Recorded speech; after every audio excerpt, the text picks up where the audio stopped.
I'm going to invite you to take your Bibles and let's turn again to 1 Peter chapter 5. And as we do this morning, let's pray together. Lord, we thank you that you are a shepherd who guides and directs and leads us. And we thank you that we are in your care. We remember this morning the truth that we are to cast all our care upon you because you care for us.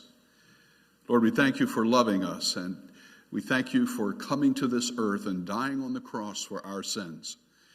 We thank you for the indwelling presence of your Holy Spirit. We thank you, Father, for the grace that you give us every single day. And Lord, I am so grateful for the opportunity to be together this morning with others to worship you. Lord, we pray for our world today and for its need.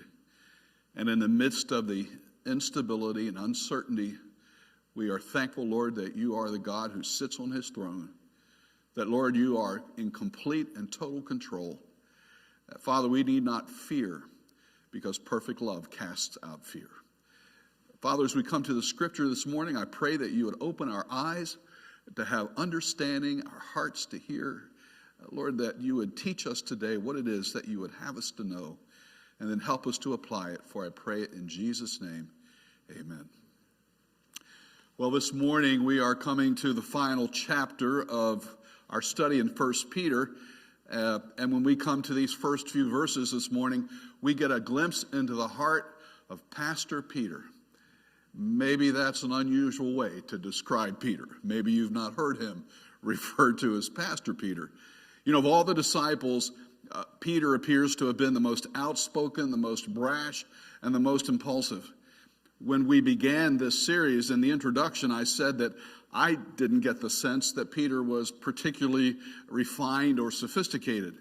He was a disciple of Jesus who vacillated between moments of great boldness and moments of gross cowardness.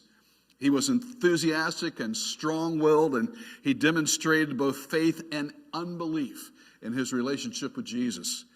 In the closing hours before Jesus was crucified, Peter went from ardently declaring his loyalty to his Lord to denying that he even knew Jesus all on the same evening.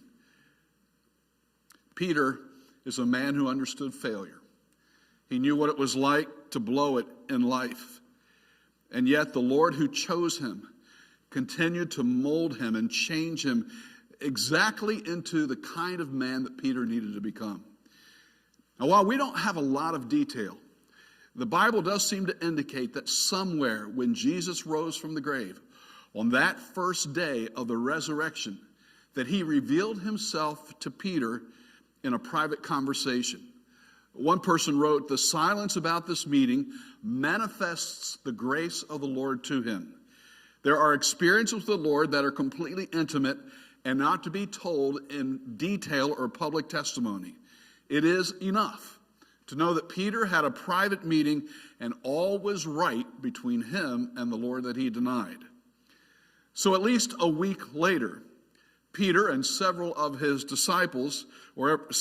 disciples decide to go fishing. They return unsuccessfully earlier in the morning, and as they return, Jesus is already on the beach, having started a charcoal fire and has breakfast ready. There's a lot more detail in John's account of this story, but after breakfast, Jesus singles out Peter for a conversation. Now, you may be familiar with this, but John says, "So when they had finished breakfast, Jesus said to Simon Peter, 'Simon, son of John, do you love me more than these?' And he said to him, 'Yes, Lord, you know that I love you.' And he said, 'Tend my lambs.' He said to him a second time, 'Simon, son of John, do you love me?' And he said to him, 'Lord, you know that I love you.' And he said to him, 'Shepherd my sheep.' And he said to him the third time, 'Simon, son of John, do you love me?' And Peter was grieved because he had said to him the third time, 'Do you love me?' And he said to him, 'Lord, you know all things. You know that I love you.' And Jesus said to him, 'Tend my sheep.'" This conversation was no doubt uncomfortable for Peter, who's being put on the spot with a single question. Do you love me? But it's a conversation that's necessary. Now, I know that this is pure speculation on my part. But the fact that Peter had decided to go fishing in the first place may have been an indication where he was in his life, floundering. Jesus had called him to fish for men, but Peter had failed in his commitment. He had denied his Lord. He had lost face, both as a follower of Jesus and a leader of the disciples. How could they follow him anymore? Why would they follow him anymore? Why would they want a coward for a leader? What are his prospects now? Now, if indeed Jesus had appeared to Peter on that first day of the resurrection over a week earlier, then this conversation isn't so much about forgiveness as it is about restoration and renewal. Peter is a man who needs purpose and direction. He needs to know what to do with his life. And so Jesus tells Peter to tend his sheep and shepherd his sheep, to tend his lambs. And I don't know what was going through Peter's minds when he heard those words of new responsibility. But folks, these are words of restoration and renewal, words of hope and grace. Jesus didn't ask Peter if he loved him because he needed to know the answer. He already knew it. He asked Peter because Peter needed to know that answer. Peter had to come to grips with his own answer to that question. Peter is a believer in desperate need of another chance, a fresh start. And Jesus gives him one, to be a shepherd. Now, previously in the Gospel of John, Jesus had referred to himself as the Good Shepherd. But now he's committing the care of his flock to a disciple who had failed him miserably in the past. The one who Jesus had called to be fisher of men, which was an essentially evangelistic ministry, is now broadening into a calling to include being a shepherd of sheep, a pastoral ministry. It was as if Jesus was saying, no longer deny that you know me, Peter, but believe in me and be transformed by me. Do you love me? Then believe that you can feed my sheep and you can tend to my lambs. And this is exactly what begins to happen in the book of Acts. That post-breakfast conversation with Jesus on the beach of the Sea of Galilee transformed Peter. Because Peter, the failure, becomes Peter, the fearless preacher. And even more, he becomes Peter, the faithful shepherd. It's this Peter who would become one of the early pillars of the church. And it's this Peter that wrote our text this morning. Now, I realize that it's taken a long time to get to this point, but you needed to hear the backstory. And so Peter says, therefore, I exhort the elders among you, as your fellow elder and witness of the sufferings of Christ, and a partaker also of the glory that is to be revealed, shepherd the flock of God among you, exercising oversight, not under compulsion, but voluntarily, according to the will of God, and not for sordid gain, but for eagerness, nor yet as lording it over those allotted to your charge, but proving to be an example of the flock. And when the chief shepherd appears, you will receive the unfading crown of glory. Pastor Peter is writing to other pastors, and he begins with the work of the shepherd. Therefore, I exhort the elders among you as your fellow elder and witness of the sufferings of Christ, and partaker of the glory that is to be revealed. Shepherd the flock of God among you, exercising oversight. Now, it's not a long job description, but Peter says that the elders or pastors are to shepherd and exercise oversight. So maybe we ought to start with who an elder is. An elder is often used in the New Testament to describe those who had leadership positions in the church.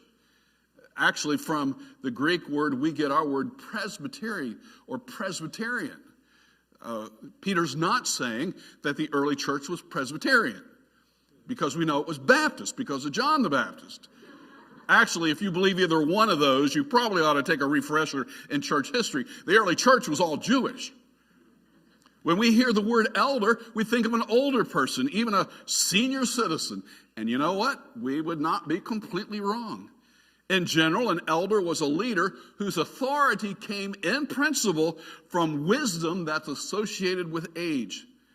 In the New Testament, the term is associated with church leadership, and it's used synonymously with words like pastor and overseer or bishop. For example, Paul says in the book of Ephesians that God gave certain men to the church as gifted individuals, and he calls them pastors/teachers. In 1 Timothy, Paul writes that if anyone desires the office or aspires to the office of an overseer, it is a fine work that he desires to do.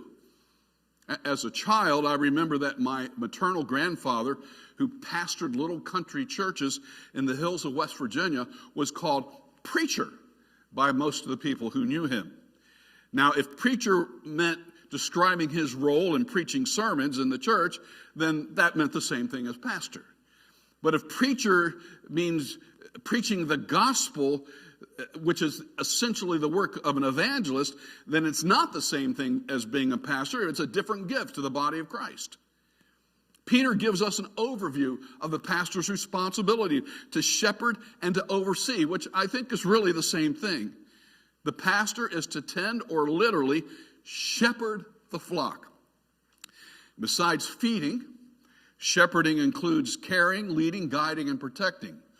All duties and responsibilities that a shepherd would have for his flock. It is an oversight of care that involves physical and spiritual guardianship.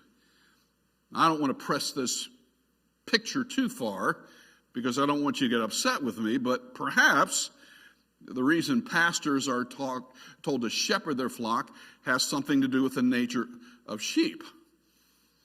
One commentary said sheep are clean animals, unlike dogs and pigs. Sheep tend to flock together, and God's people need to be together. Sheep are notoriously ignorant. Remember, I'm quoting somebody else, okay? I just want you to hear it. And prone to wander away if they do not follow the shepherd. Sheep are defenseless for the most part, and they need their shepherd to protect them. Now, I understand that we're using a first century picture, first century job description, and applying it to the 21st century church. But in essence, who a pastor is and what he's supposed to do doesn't change. Now, I hope this doesn't sound self-serving or get me into too much trouble, but a pastor is not the CEO of a church, because churches are not businesses and aren't supposed to be run like one. To understand the role of a pastor as an executive or a manager risks establishing the wrong priorities for both the pastor and the church. The effect of the managerial model on the church is that the number of people can often become the concern instead of the quality of those people. How many and how much becomes the qualifiers of success. Spiritual growth becomes less important than numerical growth, and budget becomes greater concern than building Christ-like character. A CEO wants to build an organization and is about results. Being a pastor is supposed to be about taking care of people. Now, I am not saying that great organizations and great people are mutually exclusive, but neither are they mutually synonymous. And this misunderstanding between pastors and churches can be the source of painful, hurtful conflict. 35 years ago, it's a long time, Dr. J. Adams wrote something that I think is probably more relevant today than when he wrote it. He said the pastor must recognize that the scriptures are the basic management guide for the church. Any ways or means and goals or objectives that do not accord with that guide must be abandoned or modified so that they do. The practice of running off after the latest ideas cooked up by the American Management Association think tanks must give way to more mature evaluation. The greatest danger is for preachers who are discouraged over the growth of their congregations to walk wide-eyed into conferences held by well-meaning Christian businessmen and buy the tempting wares they find displayed on every shelf. These businessmen usually have little regard for the biblical principles of church government, little knowledge of the theology that undergirds the objectives of the church, and little ability or concern to do the painstaking exegesis that is necessary to acquire criteria by which to evaluate the world's products that they are wholesaling. Now that's a mouthful. But the shepherd's leadership of the flock, it's not like running a business. It's grounded essentially in relationship. And relationship implies an understanding and a knowledge of the flock. The shepherd knows his sheep. Jesus said, "I am the good shepherd, and I know my own sheep. And my sheep know me. They sheep hear my voice, and I know them, and they follow me." Shepherds are overseers of people, not overlookers of programs. You know, there are so many demands at times in a pastor's life that caring for the flock becomes secondary to just trying to control the flock. Even among God's people, conflict can and often exist, and a pastor can find himself in the role of being the mediator or counselor, if not the referee or the umpire.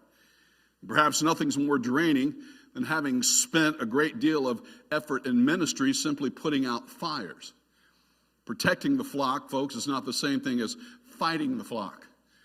It's been said that a pastor must have the mind of a scholar, the heart of a child, and the height of a rhinoceros. A valid question should be raised at this point. Can a flock or a church become so large that a pastor cannot effectively take care of it? Can there be so many people that one pastor cannot give adequate pastoral care? And the answer is yes. And it may happen sooner than one might expect, because a church doesn't have to be a mega church for the shepherding needs to outgrow one man's ability. Many years ago, I attended a one-day small group conference led by Dr. Dale Galloway, founder of the New Hope Community Church in Portland, Oregon, and dean of the Beeson Institute for Advanced Church Leadership, who suggested that when a church grew beyond 50 members, it was impossible for one man or one pastor to give adequate pastoral care to all of them.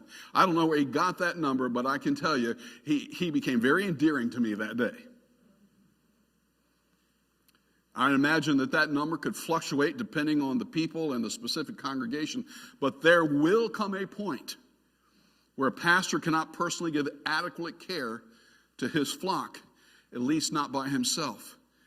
So what happens? What's the answer if a congregation has outgrown the pastor's ability to effectively shepherd it? Well, I guess you could get rid of him and get a better pastor. Or you could give him some help. You see, the New Testament doesn't go into a lot of detail of how the church is to be organized. The structure, the organization, and the government of the early church was something that was dynamic and changing. There was not one size fits all organizational style that was cemented into the organization of churches forever. How the believers organized was in part a reflection of the culture in which they existed, and the same holds true today. In fact, I cannot help but wonder that in the midst of a COVID-19 pandemic, if God is trying to say something to us about what it means to be the church and how we're supposed to do church. What does seem to be true, however, is that early church was led and governed by a plurality of elders, which would provide the benefits of mutual support and encouragement and accountability for pastors, and a more effective way to take care of the flock. Now, our church is a Southern Baptist church, and our tradition, usually, though not exclusively, is congregationally governed, organized with a pastor, or in our case, a pastor and a staff, and deacons. We are not elder-led, something at which we may want to seriously take a hard look and rethink. Now, the role of deacon can vary from church to church, depending on how that church sees deacons and their responsibility. In some churches, deacons are a board. They're a decision-making body, depending on the authority given them by the church. In our church family, deacons are an extension of pastoral ministry. They're not decision makers with regard to church business or finance. They're not an approving body. They're servants. Their role is to serve in a shepherding capacity alongside the pastor and the pastor's staff. Their role is critical in caring for the flock. They are not merely a crisis response team, but they are shepherds in the sense that they're to help oversee the health of the body. Now, this is the work of a shepherd. It is to oversee and to take care of the flock. And then Peter in the second half verse moves to the heart of a shepherd. And he says they're to do this not under compulsion, but voluntarily according to the will of God, and not for sordid gain, but with eagerness, not yet as lording it over those allotted to your charge, but proving to be examples of the flock. When I chose the word heart of a shepherd because I think heart is a good word that describes not just a motive, but it also gets into this thing called calling. I heard about a pastor who was trying to raise money for a particular project he wanted to get done in the church. And so he got up one Sunday morning and told the congregation, I have fed the flock, and I have led the flock, and I have cared the flock. Now it's time to shear the flock. Well, I don't know if they... Peter says that pastors are to shepherd and give oversight, notice, not under compulsion, but voluntarily, according to the will of God. Being a pastor isn't just a job. It's a calling. And it's not even a personal calling, but a sense of God's calling on your life. Many years ago, I was invited to participate in a career day at one of our local middle schools, and I was to be available to any young people who might be interested in the career of being a pastor or clergy. I sat in my booth the entire day. Do you know how many middle school young people were interested in a profession of being a minister? One. You thought I was going to say none. And you would have been right, except one young man stopped by who happened to be the child of some members of our church, and he came in because I think he felt sorry for me. Can someone choose to become a pastor? Of course they can. In the verse we referenced earlier, Paul wrote, if any man aspires to the office of overseer or pastor, it is a fine work he desires to do. And then Paul goes on to list certain qualities that should be true of someone who's desiring to be a pastor, because aspiration and qualification are not necessarily the same thing. So what then about this thing? What's this call? When I was in seminary, I often heard guys describing they're going into ministry. They said, I surrendered to preach. They talked about, I surrendered to preach. And after hearing a couple of those guys preach, I thought maybe they surrendered too quickly. I know I'm horrible, aren't I? But I think what they were describing was this sense of God's call in their lives. Now, I admit that this is a very personal and subjective thing. But perhaps the desire, Paul says, if any man desires or aspires, perhaps in the aspiration or the desire, maybe that's wrapped up in the call, a part of the call. And if indeed God calls a person to be a shepherd, Peter says it's to be not under compulsion, but voluntarily according to the will of God. Personally, I will tell you, I never in my life as a young person imagined being a pastor. And yet I've been one for 47 years, most of that time right here in this church. Someone said, if you're thinking about going into ministry and you can do something else, then do it. Now, I understand the intent, because ministry, frankly, can be hard. Shepherding isn't always an easy task. It's not glamorous, and it is often unappreciated. It means being faithful even in the ordinary or commonplace. For most pastors, there are no stage lights or TV cameras. There's little glamour and recognition. Pastoring a congregation of people can consume a man's time, his energy, and sometimes his sanity. And frankly, pastors quit. They give up and they burn out. So I want to say something to you, the family of South Columbia Baptist Church. I want you to hear my heart. You have given me the privilege of being your pastor for almost 40 years. And in that time, you have allowed me to grow and mature and develop in that role. Now, there have been both successes and failures. We've not always gotten everything right. Through the years, we've not been without conflict, some which was unhealthy and painful. There have been situations where communication failed, personal agendas were pushed, and disunity reared its ugliness in the midst of our fellowship. And I suspect that our church family is not a unique case. There have been times as your pastor that I have struggled in several ways. But I want you to hear me. That even where things were tough, this church body has been a source of encouragement, and I give thanks to God for you.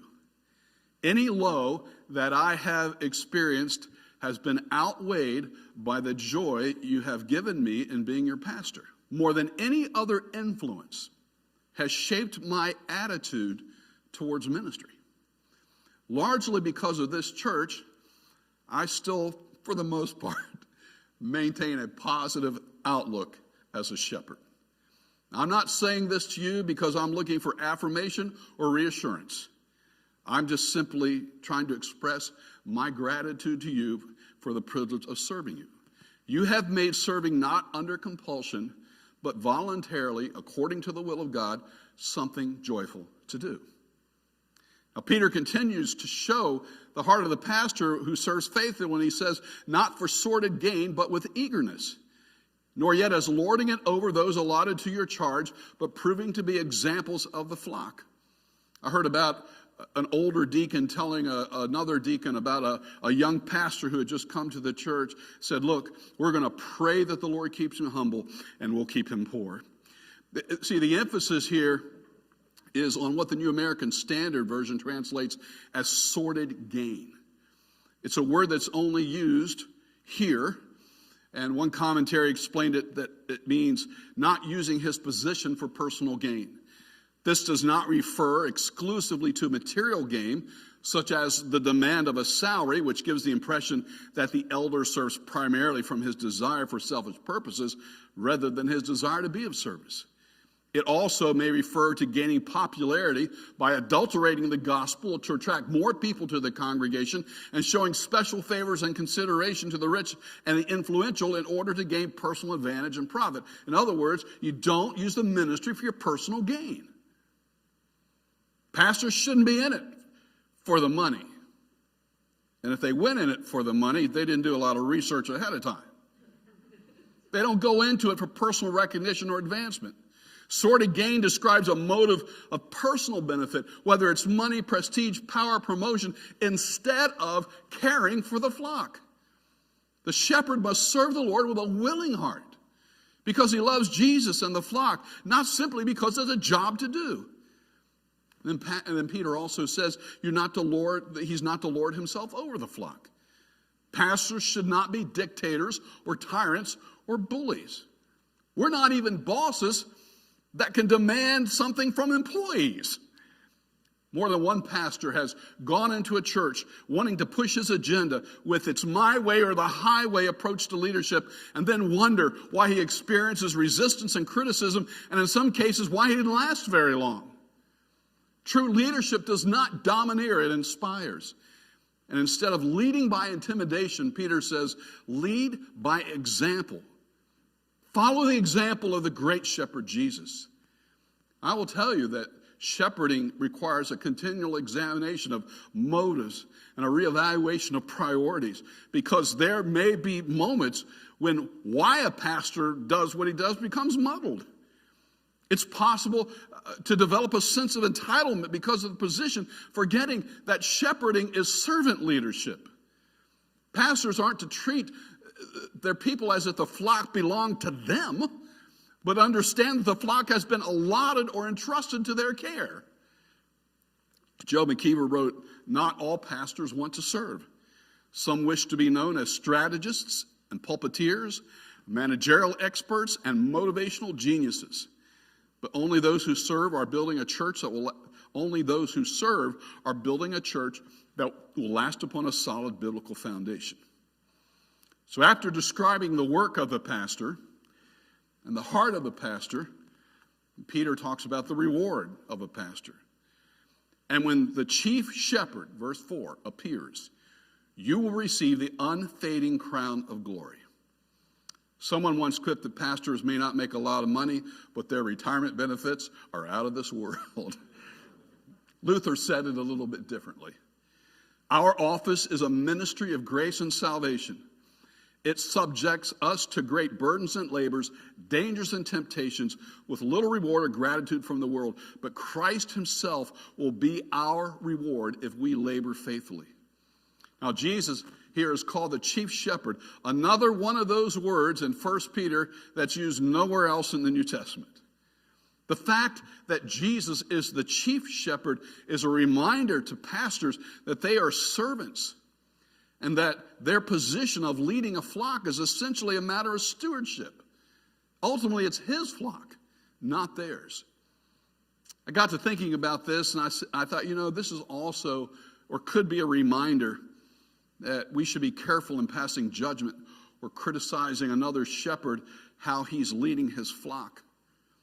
Because when we stand before the chief shepherd, it's not another shepherd's flock or another pastor's congregation for which we're going to be held accountable.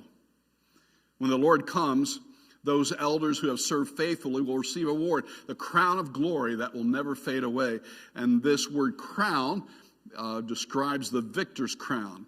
And in the Greco-Roman world, these crowns were often given to athletes or people involved in military conquests. Kenneth Weiss, in his word study, said the crown given to victors is either athletics or war, was made of oak or ivory leaves.